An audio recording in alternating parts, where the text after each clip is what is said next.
Most people are aware of the Eurovision Song Contest, but less people are aware of the national selections, the kind of mini national Eurovisions that take place all over Europe each year. This year, 21 out of the 37 entries that we saw in Malmö in May were chosen via this method. Some of them won by a mile, but some of them won by a whisker. The question we're asking today is about the songs that got closest but didn't make it to the contest. What would happen if the 21 songs that came second in those national selections won them instead and went to Eurovision? Some of them would have been much better. Some of them would have been much, much worse. And you should make sure to stay tuned so you can find out which is which. Before we start, as always, make sure to subscribe to the channel and like the video if you enjoy it. You can follow me and my editor Jay on social media, and all the links are in the description. We have a Discord server as well. Finally, if you'd like to support the channel financially, help us do this more, and get videos a day early, you can follow us on Patreon. Again, all the links are in the description for that as well. With that out the way, it's time to get into this wild assortment of robberies, disasters, and nothing burgers. We're starting off in Croatia, where the runner-up in their national final, Dora, was Vinko,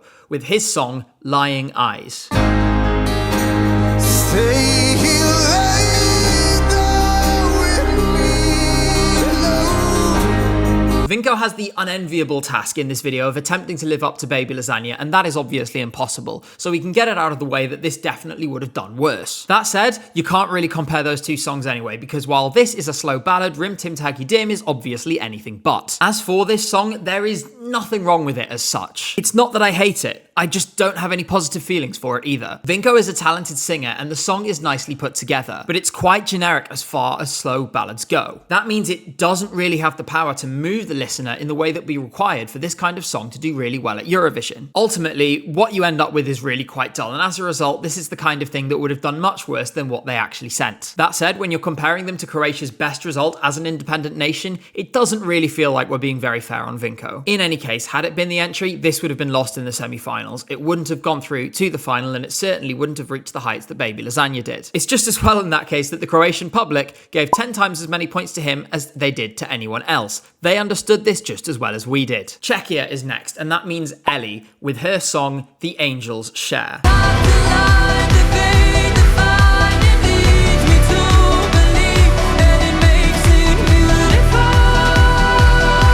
If I make an equivalent to this video next year, Czechia is not a country we will be talking about because their national final is already dead. I'm a bit sad personally because ESCZ was the first national final I went to in person. Hi guys, hello from Prague, Gabe here, ESC United. It was also the opening of the 2023 season, so when I was there, it was really festive. Now that honour goes to Montenegro, who are coming back to the contest this year. And with respect to ESCZ, they've not been left a high bar to clear either. The consensus among fans was that this national final was a bit of a letdown, owing mostly to the fact that the production was not very well managed. There was an appreciation of the ambition of moving to a full live show, and I know the team behind this show gave everything to make it as good as possible, but ultimately when you're working within such limited constraints, such a small amount of resources, there's only so much you can do, and as a result, a lot of the performances sounded off here, and Ellie's vocals were one of the elements that left something to be desired. It's fine, I do.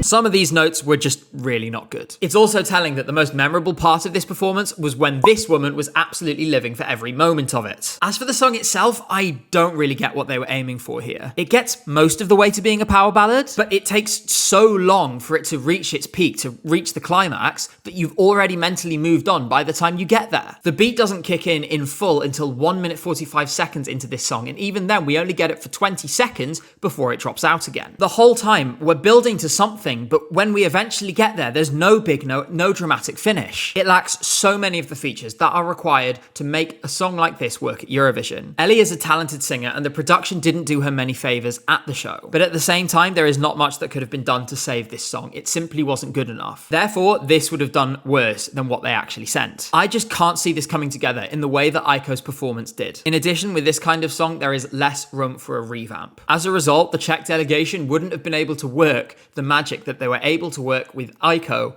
with this song. As a result, it would have been even further away from qualification and would not have come as close as Aiko did. I realize this is a bit of a negative start, but I promise you it gets better. There's plenty of good stuff in here. Next up is Denmark, and that was Basim, who of course participated in Eurovision in 2014. His song is Johnny. Tell me why they only bring you down,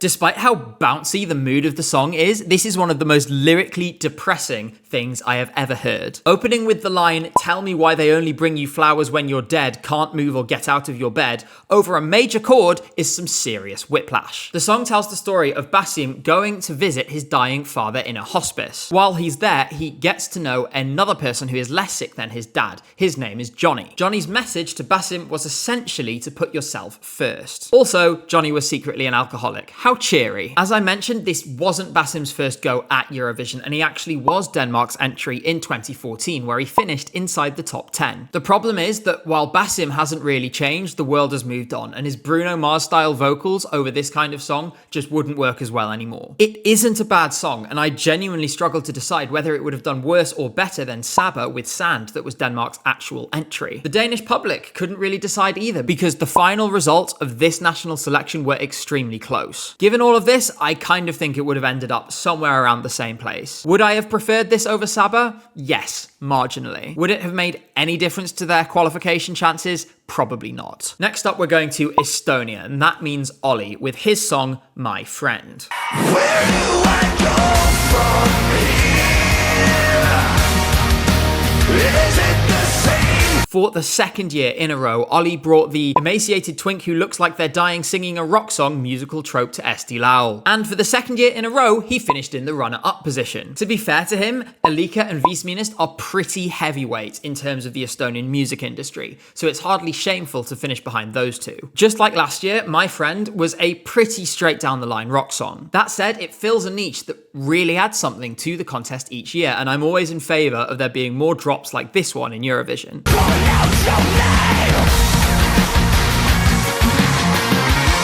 In retrospect, it's actually really sad that we lost out on this in the final of the Estonian national selection because the TV feed cut out during the breakdown in this song. Personally, I think they probably should have let him sing again. Had this gone to Eurovision, I'm actually pretty optimistic on how it would have done on the scoreboard as well. It would never have been destined for a finish near the very top, but it would probably have done better than the actual entry did. Ultimately, Nendes narkotikumidest teeme kulmilagi by Viisminist and Puulup was never likely to do very well with the juries. This would have a bit more of a chance of at least getting some points on the board. It would have struggled potentially with the fact that Baby Lasagna was busy vacuuming up all of the votes from rock and rock-adjacent fans. That would naturally hurt the televote score, but the two things combined, 70 or 80 points certainly wouldn't be impossible. Overall though, I think Viisminist and Puulup were much better for the contest on the whole, as they brought something radically different. I have my own personal biases here as well, because this is my most streamed song of all time. In any case, Ole has already participated in the Estonian national selection twice, so I think we'll see him again, and I would be shocked if we didn't see him at Eurovision one day. This next one is going to hurt. Finland, in their national final, Sara Sea finished second with her song Paskana.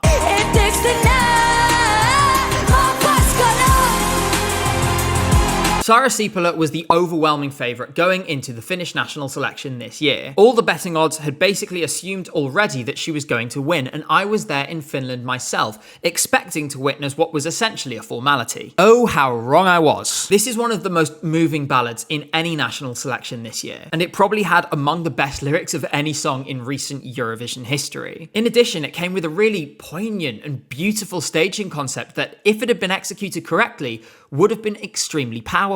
I got way too excited about this. Consequently, I got way too emotionally involved as well. We have a video on this channel about my full Finland experience, so if you want to see me suffer firsthand, you can do that there. As for what got between this and Eurovision, unfortunately, I think now we have to recognise that the vocal on the night of the show was just not good enough. For whatever reason, whether it be nerves or something else, Sara was just a little bit pitchy on the night. That meant so much of the impact was lost because it pulls the viewer out of the trance that this song is trying to put them into. It was heartbreaking. This had so much potential, but anecdotally, I've probably heard 10 or more Finns tell me that they were originally planning to vote for Sara Sea, but then voted for Windows 95 Man instead on the basis of the fact that Sara just didn't sing very well on the night. I'm certainly not mad about the result because Windows 95 Man was my second favourite in this selection, but this was one hell hell of a missed opportunity. With this staging concept executed to perfection and with vocals that were on point, the sky was the limit for this song. This had potential to get to top 10 and maybe even top 5 with a really great score from the juries. And it definitely would have exceeded where Finland actually ended up in basically every possible case. Sadly, because it just didn't come together on the vocals and the staging concept just needed a little more refinement, that was something we never got to see. Next, we're talking about Eurovision's masters of mediocrity, Germany. Second place in their national final was Max Mikkel with his song Forever Strong. I don't know where we are going. Unfortunately, I can't talk about the masterpiece that is Oh Boy by Rick in this video because somehow this grey, formless lump of a song beat it into second place. Max Mikkel represented Germany at the Eurovision Song Contest once before. It was 20 years ago and he finished 8th. It's just as well this song didn't make it to Eurovision because he would have tarnished his record with a last place finish. This song is dull.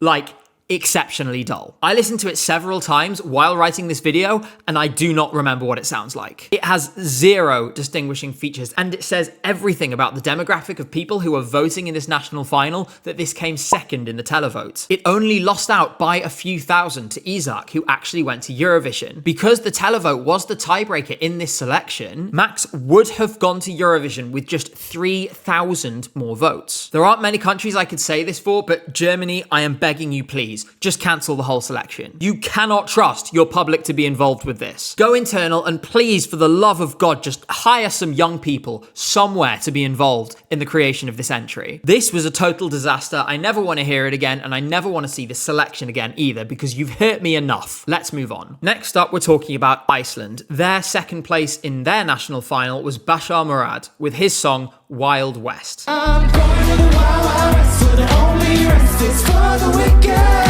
This is one of the most interesting entries on this list, and it comes with one of the most compelling backstories as well. Bashar Morad is Palestinian, and he has an association with the Icelandic music industry via his previous work with 2019 entrant Hatari. One of the members of that band, Einar, it's this guy with the big hammer, is credited as a songwriter on Wild West as well. This was an overwhelming favourite to win the selection, and it won both the televote and the jury vote in the first round. Unfortunately, it then lost out by a whisker in a second all-televote super final between it and Scared of Heights by Hera Björk. The atmosphere in Iceland was already pretty fraught around Eurovision this year, and this result, combined with the fact that the SMS voting during the final was malfunctioning, led to a pretty unceremonious ending. Putting aside the context, on musical merit alone, regardless of Bashar Morad's background or story, this would have had a way better chance of qualifying than Hera Björk did. It's more current, it's less generic, and it's staged in a much more interesting way. I really liked in particular the full back at the end, which hasn't really been done in Eurovision in recent years. When you add in the obvious narrative that wouldn't have been escapable about a Palestinian facing up against Israel in Eurovision, you could have ended up with a similar televote effect in reverse to what actually happened with Israel this year. As a result, you could have seen a very big score in the final. The outstanding question for me is whether it would have even been fair to put Bashar Morad in that position in the first place. I don't doubt that he knew what he was getting himself into. He knew the scrutiny that would come if he was selected. And ultimately, he's an adult who can make his own decisions and was participating willingly. But when you think about the way that the Israeli delegation behaved in Malmö, you can guarantee they would have reserved the very worst of it for Bashar Morad. In an ideal world, we would have had no Israeli entry at all, and Bashar would have been in the contest for Iceland. Sadly, neither of those things came true. He should have been the entry, and he would have done well, with or without the context. Changing just one letter, we're going from Iceland to Ireland. Second place in their national final was Elsha, with her song Getubben.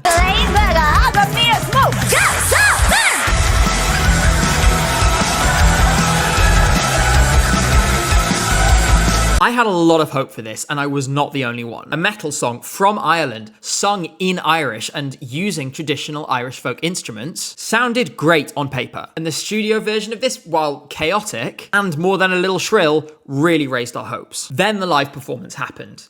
And my God, it was awful. Not only could Elsha not perform the guttural screams from the studio version live, they were replaced with what were essentially squeaks.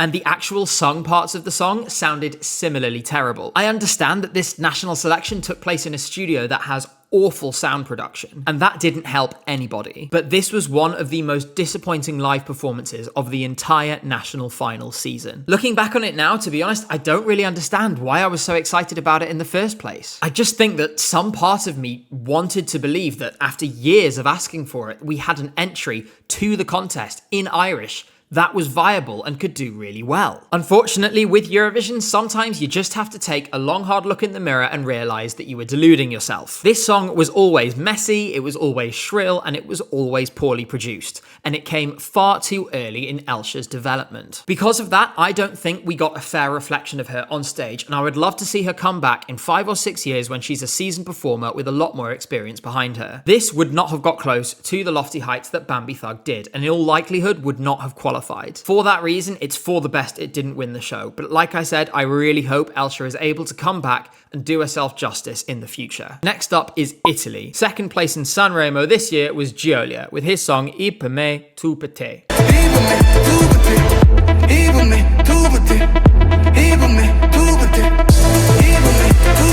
Giolia was the only act of the 2024 national final season where voting for him could get you a free sandwich. However, because of the Sanremo system that only gives 1/3 of the voting power to the public, there was never any realistic chance that this was going to be selected. It is probably a topic that some much more knowledgeable people could make an entire video about, but I can't help but wonder how much of the stereotyping and discrimination that is directed towards Southern Italians in the country had to do with the fact that this received historically low scores from the jury in order to prevent it from winning. This song has its roots in hip-hop, but Giolia is a highly accomplished singer and it really shows in this song as well. To be honest, I can't really see it at Eurovision because I don't think most audiences would find it particularly accessible. But to be honest, Sanremo isn't really there to produce Eurovision songs anyway. In addition, this was a massive hit in Italy, so Giolia will have gotten at least most of what he wanted out of the experience. What that lack of accessibility for non-Italians means is that I cannot see it in the top 10 at the actual contest. That is certainly not because it's a poor song, but it just isn't what either the public vote or the juries are looking for. As a result, I fear it would become a bit lost among more dramatic packages in the final, and it's probably for the best that it stayed in Sanremo rather than making it any further. Next up is Latvia. For them, it was Vestess with their song Kur.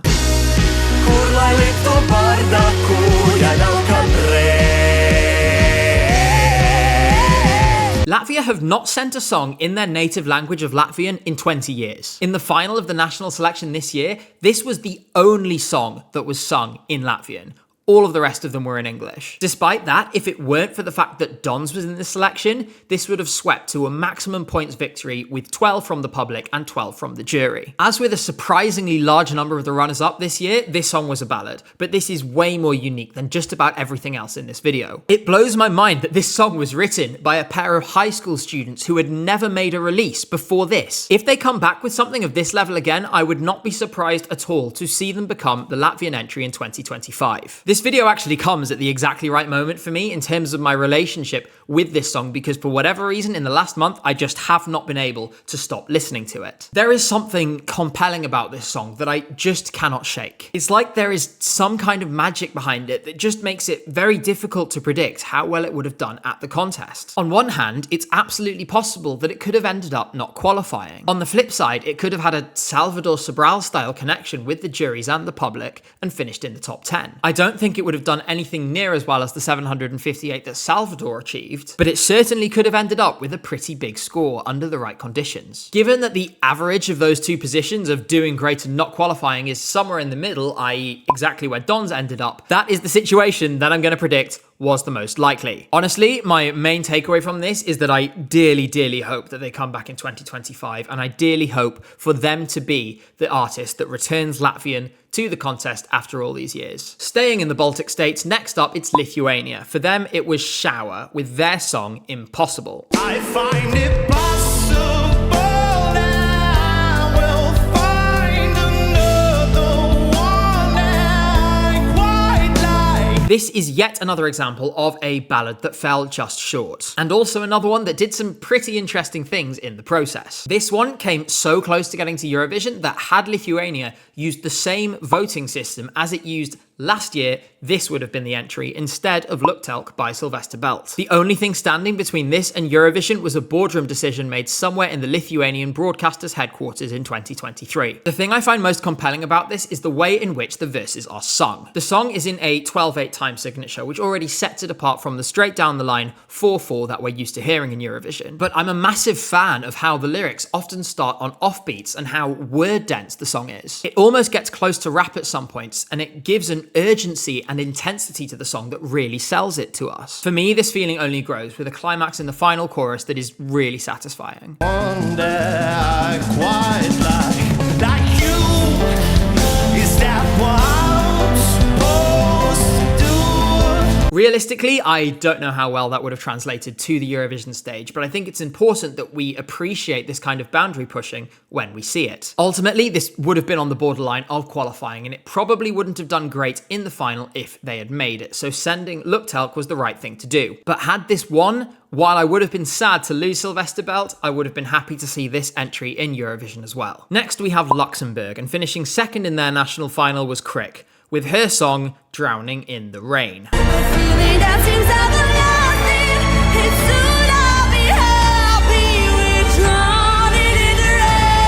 Unfortunately for Crick, she was doomed from the start with this one because Elsie Bay is credited as a songwriter on this. For whatever reason, she seems to be cursed to not win a national selection anywhere ever. This is yet another ballad, and this one would have really fit in at Eurovision because it fills the Bond theme trope perfectly. By that, I mean a dramatic, cinematic ballad. Think Rise Like a Phoenix or something like that. Crick would have fit the bill for this perfectly. There's a lot of potential in this too, because given how versatile the stage at Eurovision is, and given that the Luxembourg Eurovision project seems to be pretty well financed, this could have come alive even more than it did at the national selection. Unfortunately, it fell just short, and while it did win the public vote, it was by a tiny margin over the eventual winner, Tally. Her advantage in the jury vote meant that this 1-point victory was not enough to overturn it. The frustrating part for me is that this had a way higher ceiling than the actual Eurovision entry did. As we saw with entries like France's Slimane, if you get the staging right and you have the right kind of ballad, you can get really high, especially given the nature of this year's songs. Had everything come together for this, it could have been in the top 10 and it could have pushed for one of those top 5 places as well. Sadly, it wasn't quite to be, and as a result, the Elsie Bay curse persists. Next, we're going to Malta, and that means it's Matt Black with his song Banana.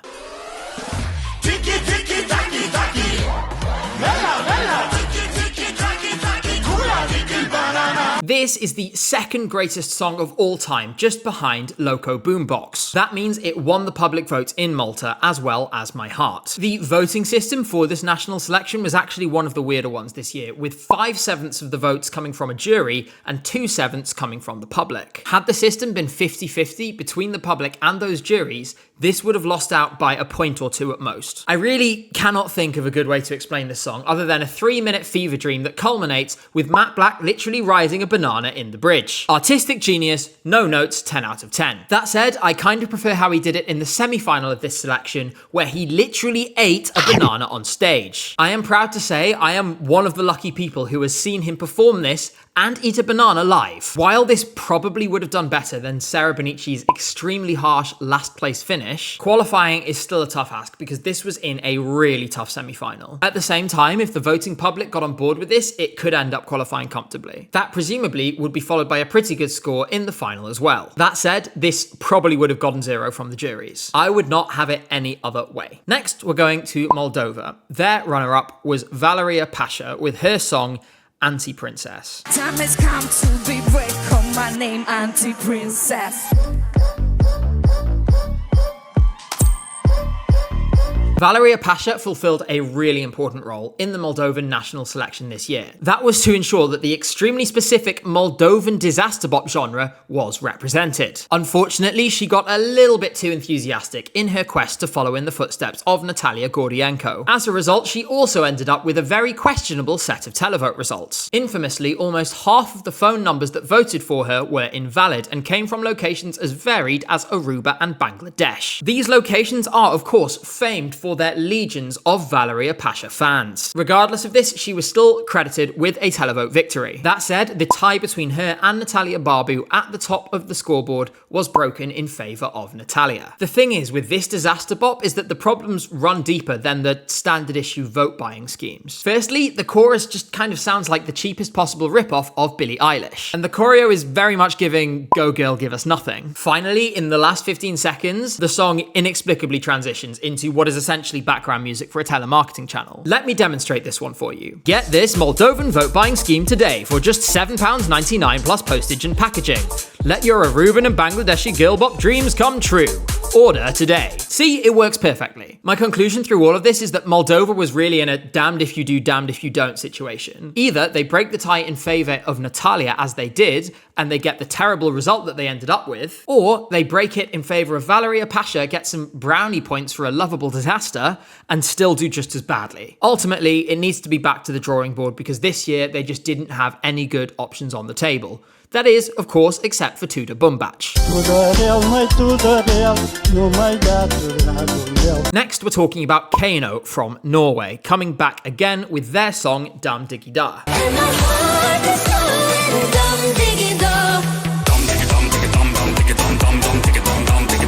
Kano have gained something of a reputation in the Eurovision fan community that can be most commonly summed up in the phrase, Kano would show up to the opening of an envelope. They have played at just about every conceivable fan event, club night and pre-party, which is even tangentially related to the contest. This is partly due to the ongoing love for them amongst Eurovision fans after their televote victory in 2019. It also has something to do with the fact that I have it on good authority, their booking fee is extremely affordable. As a result, I'm pretty sure in any given year I see these three Norwegians more than I see most of my own family. As for the song, Dam Diggy Da is very similar to their Eurovision entry and to their other Melody Grand Prix entry, Monument. The only difference is, this is just a bit more irritating. This very specific flavour of Europop, to their credit, was very successful, and like I said, it did win the televote in 2019. The problem is, they've basically just been mashing the same button ever since. In addition to that, outside of their very specific Eurovision niche, they have really struggled for commercial success or relevance. As a result, I am really quite bored of Kano. That said, I recognise I'm a bit of an outlier, and most of Europe has not spent the last 5 years listening to the same things over and over and over again. With all that in mind though, it is fairly obvious how this would have compared to the actual winner of Melody Grand Prix in Norway this year, Gorta,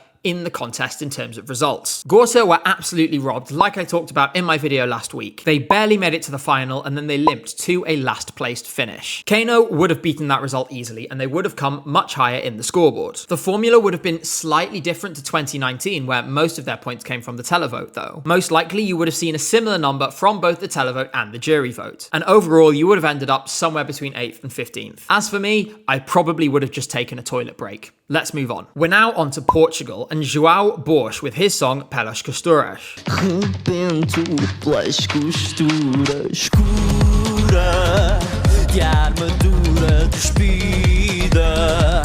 The Portuguese national final always throws up some interesting songs, and this one is no different. Dark electropop sung by a goth pirate with a dabbling of rock isn't a blend that I knew I needed, and João Borges showed that to me. If nothing else, this was certainly memorable. The Portuguese public agreed on that metric, with this winning the public vote but losing out overall to Yolanda. As with many of the songs in this video, I reviewed this before Eurovision as part of my series where I reviewed every single country in the contest. If you've watched those videos, you will have noticed that my opinion on several of these songs has evolved over time. That is not the case with this, because listening to it now, I feel the exact same things that I felt back then. There is bags of potential in João Borges and there's bags of potential in this song. I just don't feel that it was executed to perfection on this occasion. Had this leaned a little bit more into the rock elements of this performance and had a slightly less jumpy progression, this could have become a show winner and a real contender at the contest. For now though, it's left me with excitement for João as an artist, but a real feeling that it was the right thing he didn't go to the contest now. I feel like with a little more development, if he gives this another go, we could get a real contender. Unfortunately, we have to look at this song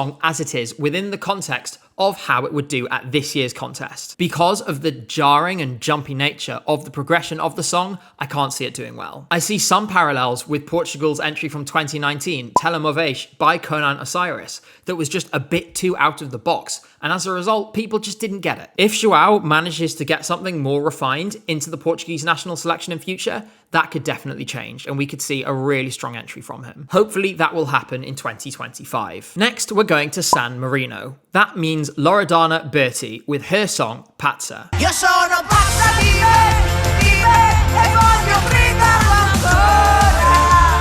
Loredana initially participated in Italy's Sanremo Music Festival this year and finished a very respectable 7th place. Not to be deterred in her mission to annoy her ex-husband, former tennis player Bjorn Borg, she then accepted the Sammarinese broadcaster's 11th hour invitation to participate in Una Voce per San Marino instead. Despite the crowd being extremely partisan in her favour, she finished 2nd behind the Spanish rock band Megara. Now, I respect Loredana and I respect what she's done over a very long career, but we need to inject some reality here. She does not have that same pull outside of Italy as she has in Italy. In addition to that, she is long past her best. Secondly, this song is just not that great, and it's sung in a style that a lot of people are going to really dislike. I am one of those people. I struggle to even listen to the live performance all the way through, and the same is true of the Sanremo version, which has much better production value. The jury that determined the results of Una Voce per San Marino made exactly the right choice in not sending this to Eurovision. While Megara didn't work out at the contest and they fell a little short in their live performance, they had way more potential and way more relevance than Loredana would have. Unfortunately, this would have come bottom in the semi-final, and it's a bullet dodged. We're now going to Serbia, and in 2nd place there was Breskvica with her song Gnezda Orlova.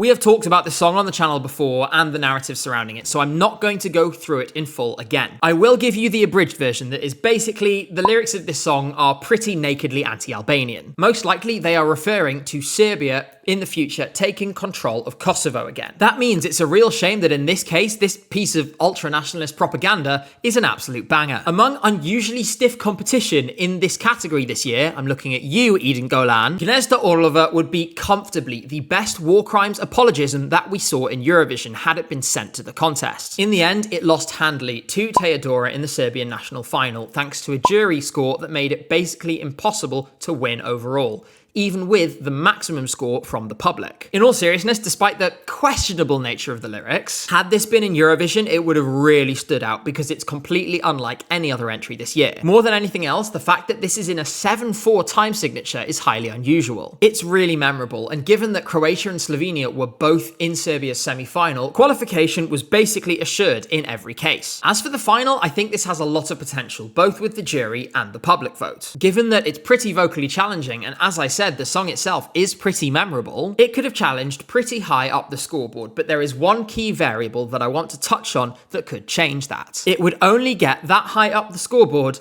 on the assumption that Breskvica's vocals improve from the national selection to the contest. Don't get me wrong, they weren't bad, but her voice was just a little too thin, and it felt like something was slightly off with the live performance. With better vocals, you could push for top 10. Without them, it's 20th at best. From Serbia, we're now going on to Spain. For them, it would have been Sant Pedro with his song Dos Extraños. Amor, se rompió mi corazón. Benidorm Fest was a bit of a weird show this year. On one hand, between this, Angie Fernandez, Maria Pillai and others, you had a pretty strong crop of songs. But for whatever reason, everything just kind of fell off live. This cut across every respect, from the staging to the production to the live vocals. As a result, Nebulosa, despite being far from the best artists or having the best song in this selection, won the whole show on the basis of the fact that they showed up and did what they came to do. They did deliver at a higher level than everyone else, and their 17-point victory margin makes sense in that context. When it comes to Sant Pedro specifically, the vocal was not the problem because he sounded fantastic. The real mystery here is how this song was staged. You have this beautiful tender ballad that needs to be set to the right backdrop in order to have the maximum effect. So why would you choose a colour palette of almost exclusively black and white? The coldness of the staging just takes so much away from this. For want of a better word, this is a cozy song, and it deserves a warm staging to go with it. Personally, it makes me think of the romance of the rich and colourful towns on the Spanish Riviera, and it should be full of colour and life and joy as a result. The staging had none of this, and it lost some of its magic as a result. Looking to Eurovision, the only scenario in which I see it getting to the contest is if that problem was fixed. As a result, when I'm trying to place it, I'm working on the assumption that they've done some work in that area, in between the national final and the contest. This definitely had more potential than Nebulossa's low finish. While we wouldn't see a Salvador Sobral style reaction to this, I can definitely see more of a connection for the public and the juries than what Nebulosa got. Provided it was placed in between upbeat and fast songs in the running order, that impact could have been really maximised. As a result, the most optimistic scenario I can put for this is maybe around 8th place. A more realistic finish might be somewhere between 12th and 15th. In all cases, it beats what happened in reality. Next, it's time for the host country, Sweden. For them, it would have been Medina with their song Que Sera.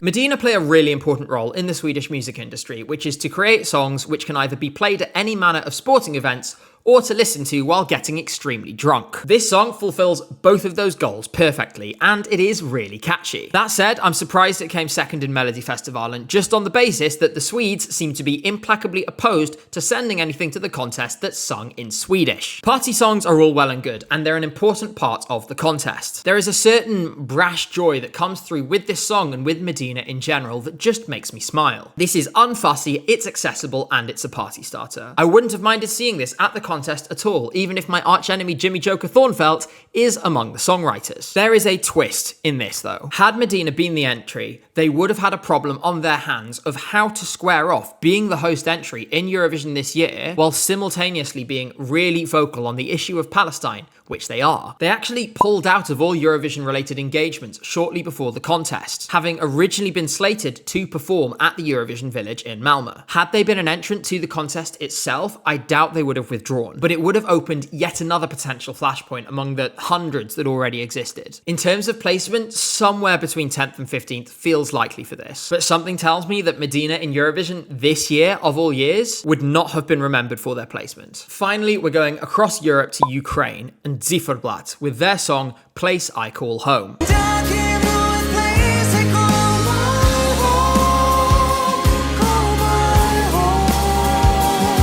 Jerry Heil and Aliona won the public vote in the Ukrainian national final this year by a mile. However, they were beaten to the jury victory by Zifferblatt. When it comes to this song, I'm not sure how ethical it was to deprive Draco Malfoy of vitamin D and then force him onto stage like this, but there's no doubting his vocal ability. Over recent years, the number of groups in Eurovision has fallen dramatically, and as a result, I do always have a pang of sadness when we lose a good one like this in a national final. Place I Call Home is a really warm and wistful ballad with a really important message. A bit like Dos Extraños, I do wish that the staging itself was slightly warmer, but given the overall aesthetic of the band, it does make more sense. Ultimately though, no one had any prospect of getting close to Jerry and Aliona in this selection. In terms of the actual contest, this would have qualified, obviously, because it's Ukraine and they always qualify. Given the size of the diaspora, you can probably assume a 3-figure televote score in the final as well. That said, the 300 plus that was achieved by Jerry and Aliona was well out of reach of this song. 200 to 250 in total across both televote and jury is probably a more realistic score. That would have still been a superb result, but it wouldn't have been the heights that they achieved in actuality. With that, that is every song that finished second in a national final for Eurovision this year. We definitely lost out on a whole load of bangers, but we dodged a few bullets as well. Thank you for watching as always and for supporting the channel, and make sure to like the video and subscribe to the channel if you enjoyed it. For now, I'll look forward to seeing you again in 7 days, and until then, take care.